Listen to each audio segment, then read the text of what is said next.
The battle over legal pot focuses on the word monopoly.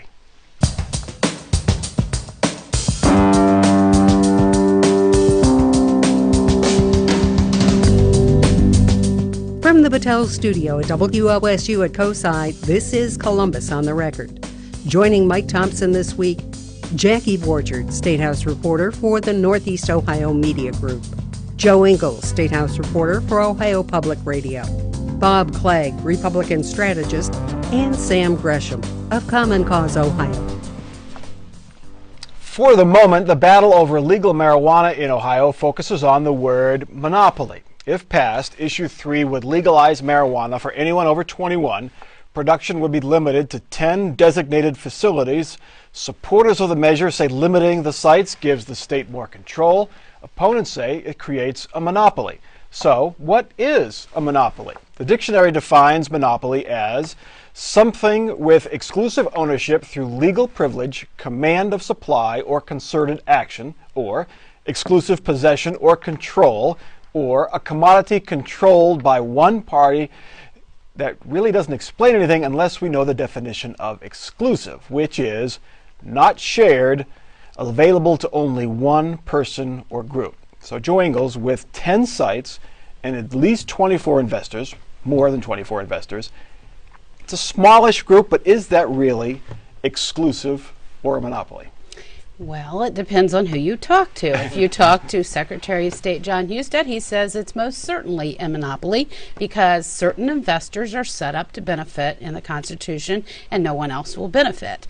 But if you talk to Ian James, who is the director of Responsible Ohio, he will tell you it is not a monopoly. He will say that the state can add growing sites as this goes along and that there could be more people added there. He's saying that as far as the retail sales, that's pretty much open so that other people can come in and get it. And 1,100 retail sales locations. Right, 1,100 retail sales locations. And then there's a home grow provision, which would allow everyone to have 4 pot plants in their home. And he's saying with all those other things in there, it's not a monopoly at all. Strictly in economic terms, it doesn't fit the definition of monopoly, but around Ohio, people have been referring it to a monopoly on growing because the growing sites are already pre-selected and they're going to be right in the Constitution, literally in the Constitution where these sites are. So that's kind of Husted's reasoning, is that in the most basic definition of monopoly, it's at the very least a monopoly on growing. Yep. But that's not really a monopoly if you have 1,100 outlets for it and you can grow it at home.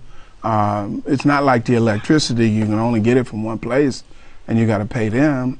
So I think it's a specious argument anyway. It has no meaning. Well, Bob, you're working on the Yes. on 3 effort, the supporters of legalization. How are they viewing this fight over the word monopoly? Is it knocking them off course? No, not really. I mean, it's being fought, in the public forum here. But I mean, Joe came up with the essential point here, which is unlike casinos where we're stuck with 4 casinos, this amendment would allow more growers to get into the mix. However, they start with 10 because the state of Ohio is going to be the one that regulates this. They've never regulated anything like this before. So to regulate it correctly, or to find out if they can regulate it correctly, you got to start with a smaller number. If that works well, then they're given the ability to expand it. But we got to make sure that the state knows what they're doing when they're, this is all new territory for them. So what if the amendment had said, okay, it's limited to 10 growers, but then that's going to be open to competition? Wouldn't that have been a better solution than designating 10 sites and you already have investors on those sites? It seems like they've taken that extra step. Well, all they did was follow the same proposal that the casinos did. The casinos came in with the exact same thing, only they capped it at 4. We didn't cap it. So they were just following the model that the casino people did when they came into Ohio. There seems to be a lot of interest in monopoly right now, and a lot of people are saying, hey, we're against monopolies. But if you look at the history, we've had monopolies all along. As you pointed out, we had the casinos. We've had the monopolies in regulation in the electricity and Utilities, the energies. We've had monopolies. If you look at even the third frontier, if you look at that one, there's monopolies written into it. I mean, all of a sudden, everyone's excited about a monopoly. It really is a big question right now as to what really is behind that. And look at liquor. Liquor is a monopoly. There's only both one person, selling it that's right. and getting a license. I mean, that's all regulated by government. Limited production. Yeah, Right. anything where, and that's where anything where, you have a substance that needs to be controlled, it's always easier to control it when you have a finite number versus just letting everybody and their brother do it. Jackie, issue 2 is the one that would keep, quote, monopolies from changing the Constitution for their own interests. And some of the supporters of that not only are against the pot issue, but they're responding to the casino issue, saying Right. that wasn't right to allow 2 casino operators, basically, 4 casinos, to control the market. So And issue 2 does not retroactively apply to the Yeah. casino amendment. Anything that's already in the Constitution, such as the casinos, would stay there. But you do have some of these supporters saying, well, we should have had this in place before the casinos. And I think some of the staunchest supporters of issue 2 have actually been working on it since 2009, have been, in conversations with people of what is the best way to address this.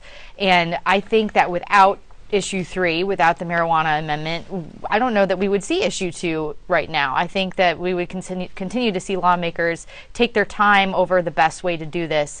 And in fact, I had a story today that some people have said that this amendment was too rushed, that issue 2 is too rushed, it's too broad, there's too many unknowns, and that's because lawmakers passed it before they had to pass it before an August deadline so that it could get on the ballot next to issue 3. real quick, a political strategy question. I'll give this to you, Sam.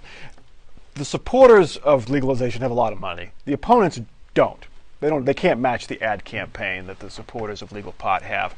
Are they using this monopoly, this controversy that they're fueling, as a way to get free media to cast doubt on this issue? And in a sense, it's almost an ad campaign through our coverage, through us talking about it. I think you're 100% right, and I think it's a nice angle, Joe. Just to answer your question, if it wasn't a thing about marijuana and the way it was structured, we wouldn't be talking about monopolies, because all the monopolies that we talk about, we think they're good, with the exception of the casinos. Yeah, it is, and they're trying to find a way to defeat this thing.